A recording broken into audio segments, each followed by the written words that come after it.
ശരിക്കും ഭാരതത്തിൽ കഴിഞ്ഞ കുറേ ദിവസങ്ങളായിട്ട് നടക്കുന്നത്, പ്രത്യേകിച്ച് കേരളത്തിൽ നടക്കുന്നത് എത്ര വികൃതവും വിരോധാഭാസവുമാണ്. സ്വാതന്ത്ര്യവും സമത്വവും ജനാധിപത്യവും എല്ലാം പറഞ്ഞ് ചുമരെഴുത്തുക്കൾ എഴുതിയത് ഞാൻ ഈ അടുത്ത കാലത്ത് വിക്ടോറിയ കോളേജിൽ ഇന്നലെ രാവിലെ കണ്ടു. എന്ത് ജനാധിപത്യം!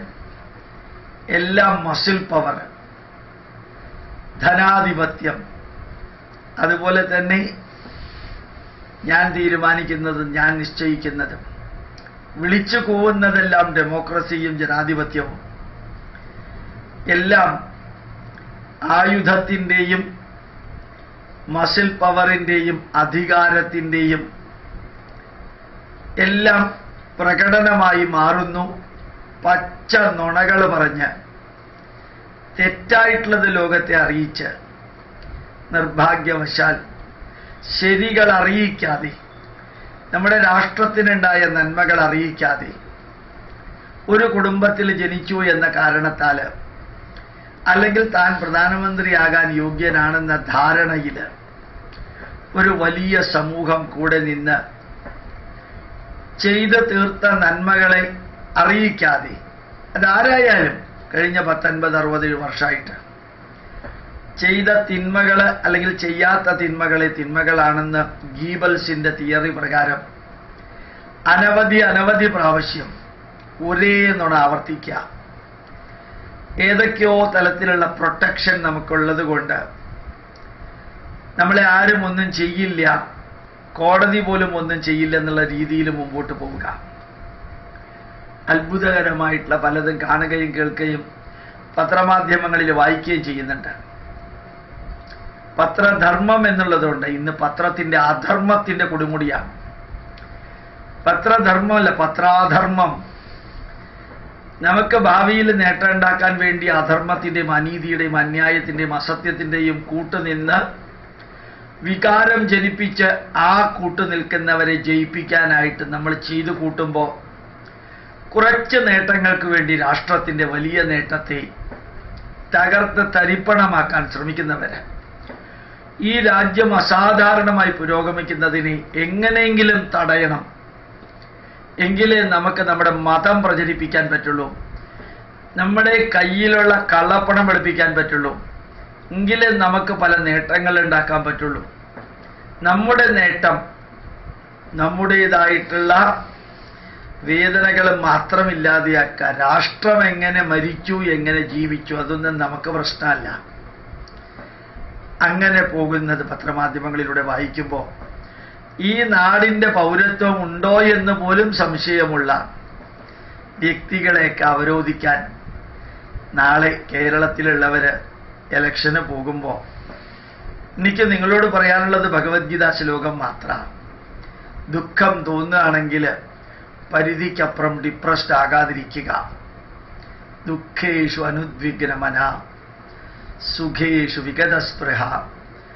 സന്തോഷം തോന്നുകയാണെങ്കിൽ മതിമറന്ന് തുള്ളിച്ചാടാതിരിക്കുക. ഒന്നിനോടും ബന്ധനം നിലനിർത്താതിരിക്കുക. രാഗം, പരിധിക്കപ്പുറം ഭയപ്പെടാതിരിക്കുക. വാശി നിലനിർത്താതിരിക്കുക. കംബോഡിയയിലെ ജനതയെ അവിടുത്തെ കമ്മ്യൂണിസ്റ്റുകാർ കൊന്നു കൊല വിളിച്ചത് കേട്ടാൽ വിറങ്ങലിച്ചു പോകും.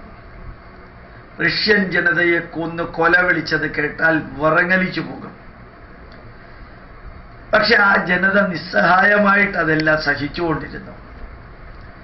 ലോകത്തിലെ ഒത്തിരി ഭീകരത, അത് ഹിറ്റ്ലർ മാത്രമൊന്നുമല്ല, ഭീകരതയുടെ തലസ്ഥാനം ആണ് സ്റ്റാലിനും ലെനിനുമൊക്കെ. അവരുടെ കീഴിലും പലരും ജീവിച്ചു മരിച്ചു. സദ്ദാം ഹുസൈൻ്റെ കീഴിൽ പലരും ജീവിച്ചു മരിച്ചു. അയാൾക്കെതിരെ ആക്രോശിച്ച യുവാക്കളെ വയറ്റിൽ ചങ്ങലക്കിട്ട് കെട്ടി ഓരോരുത്തനെയായിട്ട് വെടിവെച്ച് വീഴ്ത്തിയപ്പോൾ സദ്ദാം ഹുസൈൻ ചിരിച്ച് ഉല്ലസിച്ചു. വലിയ ചങ്ങലയിൽ 200-300 യുവാക്കളെ ഒരുമിച്ച് കെട്ടിയിട്ട് ഓരോരുത്തരായിട്ട് വെടിവെച്ച് വീഴ്ത്തിയപ്പോൾ അന്ത്യത്തിൽ ആ നരാധമന്റെ കഴുത്തിൽ കയറ് വീണ അയാൾ തൂങ്ങി ചത്തപ്പോൾ, അയാളെ തൂക്കി കൊന്നപ്പോൾ കേരളത്തിലെ കമ്മ്യൂണിസ്റ്റുകാർ മാത്രം ഹർത്താൽ ആചരിച്ചു. ആ ഇറാഖ് ജനതയ്ക്ക് അതിൽ നിന്ന് മോചനം നേടിയ സന്തോഷം, അവിടെ പടക്കം പൊട്ടിച്ച് ആഘോഷിച്ചു. സദ്ദാം ഹുസൈനിൽ നിന്ന് മോചനം നേടിയത്. ഭരണാധികാരികൾ ഗദ്ദാഫി 40 വർഷം ഒരു രാഷ്ട്രത്തെ കൊല വിളിച്ചും അന്ത്യത്തിൽ മലത്തിന്റെ സെപ്റ്റി ടാങ്കിൽ ഒളിക്കേണ്ടി വന്നു.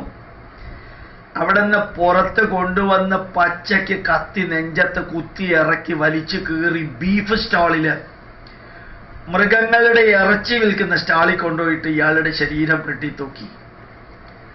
കാലചക്രം തിരിയുമ്പോൾ ധാർഷ്ട്യവും ധിക്കാരവും പറഞ്ഞ് അധികാരത്തിലേറിയവരെല്ലാം അന്ത്യത്തില് തളർന്ന് തകർന്ന് വായിലൊഴിക്കുന്ന വെള്ളം പോലും ഇറങ്ങാൻ പറ്റാതെ മരിച്ചിട്ടുണ്ട്. ഇന്ദിരാഗാന്ധി സൃഷ്ടിച്ച വൈതരണി നദിയിൽ ഇന്ദിരാഗാന്ധി തന്നെ മരിച്ചു. രാജീവ് ഗാന്ധി സൃഷ്ടിച്ച വൈതരണിയിൽ രാജീവ് ഗാന്ധി തന്നെ മരിച്ചു.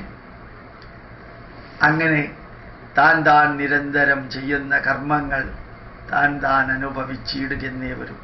ദൂരെ മാറി നിന്ന് കാണുന്ന ഞാനും നിങ്ങളും ദുഃഖേഷു അനുദ്വിഗ്നമന, ദുഃഖം വരുമ്പോൾ പരിധിക്കപ്പുറം തളരാതിരിക്കാം. സുഖേഷു വിഗതസ്പൃഹ, സന്തോഷം വരുമ്പോൾ പരിധിക്കപ്പുറം എക്സൈറ്റഡ് ആവാതിരിക്കാം. രാഗം ഭയം ക്രോധം ബന്ധനം ഒഴിവാക്കാം, ഭയം ഒഴിവാക്കാം, വാശി ഒഴിവാക്കാം. ജീവിതത്തിൻ്റെ അവസാന ശ്വാസം വരെ ചരൈവേദി ചരൈവേദി ചരൈവേദിയായിട്ട് നമുക്ക് പോകാം. പ്രണാമം.